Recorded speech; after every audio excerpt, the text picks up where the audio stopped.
जिसके पास सब कुछ है, वसाइल है, ज़राए हैं। हम तो सत्ता में भी नहीं, हम जिस पार्टी से ताल्लुक़ रखते हैं उस पार्टी के ताल्लुक़ से किस तरह की बात कही जाती है आप समझ सकते हो।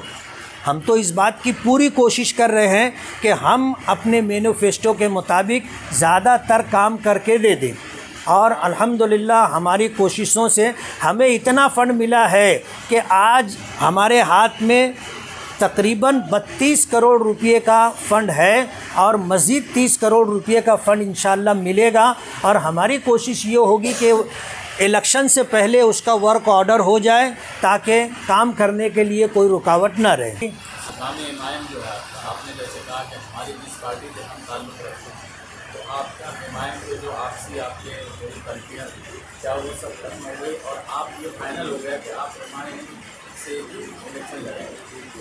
बात ये है कि जहाँ दो बर्तन होते हैं आपस में टकराते हैं। कोई ऐसी पार्टी हिंदुस्तान भर में आपको छोटी बड़ी नहीं मिलेगी जिसमें कुछ आपस में इस तरह की बातचीत ना हो।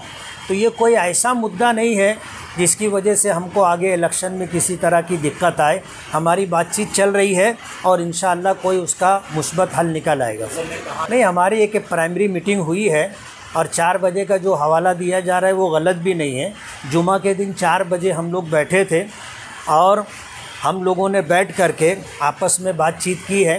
कुछ चीज़ें ऐसी हैं जिस पर बात करना बाकी है। इंशाअल्लाह हम आने वाले दिनों में बैठेंगे और उसका कोई ना कोई हल निकाल लेंगे। अभी नहीं एमएलसी का चुनाव हुआ तो ऐसी इल्ज़ाम है आपके ऊपर ऐसा कि आप बीजेपी को वोट दिए, शिंदे ग्रुप को वोट दिए? अल्लाह का बहुत बड़ा एहसान है, मैंने कभी बीजेपी को वोट नहीं दिया।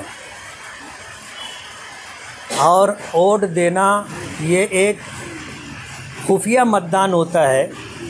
वोट देने वाले को पता होता है कि उसने किसको वोट दिया।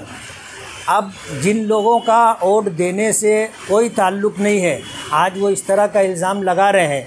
पीछे हमने जो है कांग्रेस को वोट दिया था तो भी बोल रहे थे कि बीजेपी को वोट दिया है। तो ये तो सियासी मुखालफत में चलता रहता है, कोई नई बात नहीं। नहीं, हमारा 10 साल का एग्रीमेंट हुआ है और मेरे पास जो है वो सारे पेपर हैं। बुलंद इकबाल मरहूम, अल्लाह उसकी मग़फ़िरत फ़रमाए, मेरे और उसके दरमियान ये एग्रीमेंट था और 10 साल का था। उसी बुनियाद पर हमने इनकी दो सीटें हमारे पक्के एरिए से चुनवा करके हमने दी थी।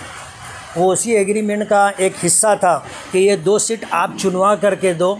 बदकिस्मती से ऐसा होता है कि एक सीट चुन करके आती, भाई चुन करके आता है, बहन हार जाती है। बहन चुन करके आता है, बहन चुन के आती है, भाई हार जाता है। तो दोनों सीट चुन करके आए। ऐसा उनके दिल में वसवसा आ गया था कि ये दोनों सीट चुन के नहीं आ सकती। तो हमने अपनी ज़िम्मेदारी अल्हम्दुलिल्लाह पूरी कर दी और दोनों सीट हमने चुनवा करके दे दी। गठबंधन में दूसरी पार्टी फरीक सानी की ज़िम्मेदारी है कि 2024 के इलेक्शन में भी गठबंधन में जो शराइत तय हुई थी उसके मुताबिक वो काम करें।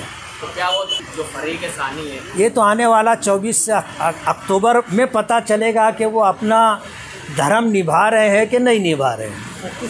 डायमंड कारपेट, हमारे वहाँ कारपेट, ग्रास, हेडलोन, रेलवे वाला कारपेट होलसेल रेट में दिया जाता है। हमारा पता याद रखें, मुस्तफ़ा बंगार बाज़ार, डायमंड कारपेट।